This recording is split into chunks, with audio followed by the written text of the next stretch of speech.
ಮಗಳ ಪ್ರೀತಿ ಮೆಚ್ಚಿ ಮದುವೆ ಮಾಡಿದ್ದಕ್ಕೆ ಅಪ್ಪ ಅಮ್ಮನಿಗೆ ಬಹಿಷ್ಕಾರ ಹಾಕಿರುವ ಘಟನೆ ಚಿಕ್ಕಮಗಳೂರಿನಲ್ಲಿ ವರದಿಯಾಗಿದೆ. ಚಿಕ್ಕಮಗಳೂರು ಜಿಲ್ಲೆ ತರೀಕೆರೆ ತಾಲೂಕಿನ ಲಿಂಗದಹಳ್ಳಿಯಲ್ಲಿ ನಡೆದಿರುವಂತಹ ಘಟನೆ ಇದು. ಮಗಳ ಮೇಲೆ ಪ್ರೀತಿ ಇತ್ತು, ಮಗಳ ಪ್ರೀತಿಯನ್ನ ಮೆಚ್ಚಿ ಮದುವೆ ಮಾಡಿಕೊಟ್ರು. ಆದರೆ ಮದುವೆ ಮಾಡಿಕೊಟ್ಟ ತಂದೆ ತಾಯಿಗೆ ಬಹಿಷ್ಕಾರ ಹಾಕಿದ್ದಾರೆ ಊರ ಜನ. ಲಿಂಗದಹಳ್ಳಿ ಹೋಬಳಿ ಭೋವಿ ಕಾಲೋನಿಯಲ್ಲಿ ಬಹಿಷ್ಕಾರದ ಬರೆ ಹಾಕಿರುವ ಘಟನೆ ವರದಿಯಾಗಿರುವುದು. ಚಿಕ್ಕಮಗಳೂರು ಜಿಲ್ಲೆ ಲಿಂಗದಹಳ್ಳಿ ಹೋಬಳಿಯ ಭೋವಿ ಕಾಲೋನಿಯಲ್ಲಿ ನಡೆದಿರುವಂತಹ ಘಟನೆ ಇದು. ಭೋವಿ ಜನಾಂಗಕ್ಕೆ ಭೋವಿ ಜನಾಂಗದಿಂದಲೇ ಬಹಿಷ್ಕಾರ ಹಾಕಿರೋದು. ಭೋವಿ ಸಮಾಜದವರು ಯಾರು ಮಾತನಾಡಿಸ್ತಾ ಇಲ್ಲ, ದೇಗುಲಕ್ಕೆ ಹೋಗೋ ಆಗಿಲ್ಲ, ಯಾವ ಕಾರ್ಯಕ್ರಮಕ್ಕೂ ಕರೀತಾ ಇಲ್ಲ. ಜಯಮ್ಮ ಕುಟುಂಬಕ್ಕೆ ಬಹಿಷ್ಕಾರ ಹಾಕಿದಾರಂತೆ ಭೋವಿ ಸಮಾಜದ ಪ್ರಮುಖರು. ಸೂಕ್ತ ನ್ಯಾಯ ಸಿಗಬೇಕು ಅಂತ ಕಚೇರಿಯಿಂದ ಕಚೇರಿಗೆ ಅಲಿತಿದ್ದಾರೆ ಜಯಮ್ಮ. SP ಕಚೇರಿಗೆ ಹೋಗ್ತಾರೆ, DC ಕಚೇರಿಗೆ ಹೋಗ್ತಾರೆ, ಮನವಿ ಮಾಡಿದ್ದಾರೆ, ಸೂಕ್ತ ನ್ಯಾಯ ಕೊಡಿ ಅಂತ ಆಗ್ರಹಿಸಿದ್ದಾರೆ. ಈ ಘಟನೆ ನಡೆದಿರೋದು 1 ವರ್ಷದ ಹಿಂದೆ.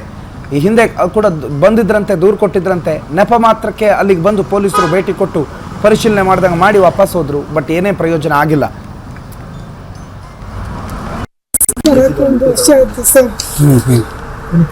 ಮಕ್ಕಳೆಲ್ಲ ಸೇರ್ಕೊಂಡು ಕೈಯದು ಜಗಳ ಆಡೋದು, ನಮಗೆ ಭಾಳ ಹಿಂಸೆ ಕೊಡ್ತಾರೆ ಸರ್. ವಯಸ್ಕರಕ್ಕೆ 1 ವರ್ಷ ಆಯ್ತು ಸರ್.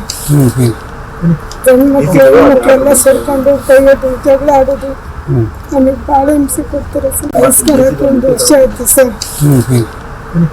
ಮಕ್ಕಳೆಲ್ಲ ಸೇರ್ಕೊಂಡು ಕೈಯದು ಜಗಳ ಆಡೋದು, ನಮಗೆ ಭಾಳ ಹಿಂಸೆ ಕೊಡ್ತಾರೆ ಸರ್. ವಯಸ್ಕರಕ್ಕೆ 1 ವರ್ಷ ಆಯ್ತು ಸರ್. ಮಕ್ಕಳೆಲ್ಲ ಸೇರ್ಕೊಂಡು ಕೈಯದು ಜಗಳ ಆಡೋದು, ನಮಗೆ ಭಾಳ ಹಿಂಸೆ ಕೊಡ್ತಾರೆ ಸರ್. ವಯಸ್ಕರಕ್ಕೆ ಸಚಿನ್ ಈ ಬಗ್ಗೆ ಹೆಚ್ಚಿನ ಮಾಹಿತಿ ಕೊಡ್ತಾರೆ. ಫೋನ್ ಸಂಪರ್ಕದಲ್ಲಿ ಜಾಯ್ನ್ ಆಗಿದ್ದಾರೆ. ಸಚಿನ್, ಏನ್ ಘಟನೆ? ಬಹಿಷ್ಕಾರ ಹಾಕಿರೋರು ಯಾರು? ಬಹಿಷ್ಕಾರ ಯಾಕದು ಬಹಳ ಗಂಭೀರವಾಗಿ ತೆಗೆದುಕೊಳ್ಬೇಕು? ಎಲ್ಲಿ ನಡೆದಿರೋದು ಸಚಿನ್? ಖಂಡಿತ ಪ್ರಣತ್, ಏನು ಚಿಕ್ಕಮಗಳೂರು ಜಿಲ್ಲೆಯ ಲಿಂಗದಹಳ್ಳಿಯ ತರೀಕೆರೆ ತಾಲೂಕಿನ ಲಿಂಗದಹಳ್ಳಿ ಭೋವಿ ಕಾಲೋನಿಯಲ್ಲಿ ನಡೆದಂತಹ ಘಟನೆ.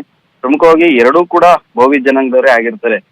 ಹುಡುಗಿನೂ ಕೂಡ ಭೋವಿ ಜನಾಂಗದ ಹುಡುಗಿ ಆಗಿರ್ತಾರೆ, ಹುಡುಗನು ಕೂಡ ಭೋವಿ ಜನಾಂಗದವರಾಗಿರ್ತಾರೆ. ಇಬ್ರು ಪರಸ್ಪರ ಪ್ರೀತಿ ಮಾಡಿ ಮನೆಯವರ ಒಪ್ಪಿಗೆ ಮೇರೆಗೆ ಮದುವೆ ಆಗಿರ್ತಾರೆ. ಆದ್ರೆ ಕಳೆದ 1 ವರ್ಷದ ಹಿಂದೆನೆ ಇವ್ರನ್ನ ಏನು ಬಹಿಷ್ಕಾರ ಮಾಡಿ ಹೊರಗೆ ಹಾಕಿರ್ತಾರೆ.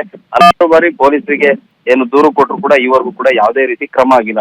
ಈಗಾಗಲೇ ಆ ಒಂದು ಭೋವಿ ಕಾಲೋನಿ ಏನಿದೆ, ಅವರಿಗೆ ಯಾರು ಕೂಡ ಜನಾಂಗದವ್ರು ಯಾರು ಕೂಡ ಅವ್ರನ್ನ ಮಾತಾಡ್ತಾ ಇಲ್ಲ. ಯಾವುದೇ ರೀತಿಯಾದ ಸೌಲಭ್ಯಗಳನ್ನು ಕೂಡ ಅವರಿಗೆ ನೀಡ್ತಾ ಇಲ್ಲ. ಹೀಗಾಗಿ ಅವ್ರ ಮನೆಯವರು ಸಾಕಷ್ಟು ಬಾರಿ ಅಧಿಕಾರಿಗಳಿಗೆ ಮನವಿ ಮಾಡೋದು ಕೂಡ ಯಾವುದೇ ರೀತಿ ಪ್ರಯತ್ನ ಆಗಿಲ್ಲ. ಇವತ್ತು ಏನು ತಾಯಿ ಏನಿದೆ ಅವರು ಬಂದು ಜಿಲ್ಲಾಧಿಕಾರಿಗಳನ್ನ ಭೇಟಿ ಮಾಡಿ ಅವ್ರಿಗೂ ಕೂಡ ಮನವಿನ ಸಲ್ಲಿಸಿರ್ತಕ್ಕಂಥದ್ದು. ಅಷ್ಟೇ ಅಲ್ಲದೆ ಪೊಲೀಸ್ ವರಿಷ್ಠಾಧಿಕಾರಿ ಆಗಿರ್ತಕ್ಕಂಥ ವಿಕ್ರಮ್ ಅಮ್ಮಾಟೆ ಅವ್ರಿಗೂ ಕೂಡ ಬಂದು ಒಂದು ಕಂಪ್ಲೇಂಟ್ ಅನ್ನ ಕೂಡ ನೀಡಿರ್ತಕ್ಕಂಥ. ಅಂದ್ರೆ ಮದುವೆ ಮಾಡ್ಕೊಟ್ಟವರು ಮದುವೆ ಆದವ್ರು ಇಬ್ರು ಕೂಡ ಚೆನ್ನಾಗಿದ್ದಾರೆ. ಆದ್ರೆ ಇಲ್ಲಿ ಪ್ರಮುಖವಾಗಿ ಆ ಒಂದು ಜನಾಂಗದ ಒಂದಷ್ಟು ಮಂದಿ ಏನಿದ್ರೆ ಅವರು ಇವ್ರನ್ನ ಹೊರಗೆ ಹಾಕಿದ್ದಾರೆ. ಹಾಗಾಗಿ ನಮ್ಗೆ ನ್ಯಾಯ ಬೇಕು ಅಂತ ಹೇಳ್ಬಿಟ್ಟು ಇವತ್ತು SP ಕಚೇರಿ, ಅದೇ ರೀತಿ DC ಕಚೇರಿಯ ಮೆಟ್ಟಿಲೇರಿರ್ತಕ್ಕಂಥದ್ದು. ಪೊಲೀಸರು ನೆಪ ಮಾತ್ರಕ್ಕೆ ಆ ಒಂದು ಸ್ಥಳಕ್ಕೆ ಹೋಗಿ ಪರಿಶೀಲನೆ ನಡೆಸಿ ಬಂದಿದ್ದಾರೆ. ಇವತ್ತು ಜಿಲ್ಲಾ ಏನೋ ಬೇರೆ ಅಧಿಕಾರಿಗಳು ಇದುವರೆಗೂ ಕೂಡ ಯಾರು ಕೂಡ ಭೇಟಿ ನೀಡಿದ್ರು. ಹೀಗಾಗಿ ನಮ್ಗೆ ಸೂಕ್ತವಾದ ರಕ್ಷಣೆ ನೀಡ್ಬೇಕು ಅಂತ ಹೇಳ್ಬಿಟ್ಟು ಒತ್ತಾಯನೂ ಕೂಡ ಮಾಡ್ತಾ ಇರ್ತಕ್ಕಂಥದ್ದು. ಪ್ರಣವ್, ರೈಟ್, ಥ್ಯಾಂಕ್ ಯು ಮಾಹಿತಿಗೆ ಸಚಿನ್. ಸೊ ಒಟ್ಟಾರೆ ಆ ಮಹಿಳೆಗೆ, ಆ ಕುಟುಂಬಕ್ಕೆ ಇಡೀ ಗ್ರಾಮಸ್ಥರು ಬಹಿಷ್ಕಾರ ಹಾಕಿದ್ದಾರೆ. ಅವ್ರನ್ನ ಯಾರೂ ಕರಿತಿಲ್ಲ, ಯಾರೂ ಮಾತಾಡಿಸ್ತಿಲ್ಲ, ದೇವಸ್ಥಾನ ಹೋಗೋ ಹಾಗಿಲ್ಲ. ನಮಗೆ ನ್ಯಾಯ ಸಿಗಬೇಕು ಅಂತ ಮಹಿಳೆ ಅಲಿತಿದ್ದಾರೆ. ಆದರೆ ಮಹಿಳೆಗೆ ನ್ಯಾಯ ಸಿಕ್ಕಿಲ್ಲ ಇಷ್ಟು ದಿನದಿಂದ.